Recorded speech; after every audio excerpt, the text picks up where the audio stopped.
कबनूर येथील ग्रामदैवत जंदिसो ब्रांसो उर्सानिमित्त घेण्यात आलेल्या सायकल स्पर्धेत कोल्हापूरच्या सिद्धेश पाटीलनं प्रथम क्रमांक पटकावलाय.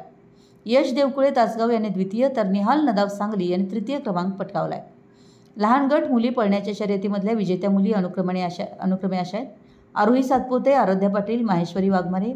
पळणे मोठा गट विजेत्या मुली अनुक्रमे अमृता हेळवी, अनुष्का म्हेत्रे, प्राची सूर्यवंशी. लहान गट मुली पळणे अ गटमधील विजेते अनुक्रमे पृथ्वीराज मगदूम, हर्षवर्धन खुडे, शिवाजी बैठा यांनी. लहान गट मुले ब गट मधील विजेते अनुक्रमे सम्राट वाघुरकर, हर्षवर्धन संधी, पृथ्वीराज कांबळे यांनी. मोठा गट पळण्याच्या शर्यतीमधील विजेते अनुक्रमे अनिकेत देशमुख, राहुल लवटे, कुलदीप पाटील यांनी पटकावलाय.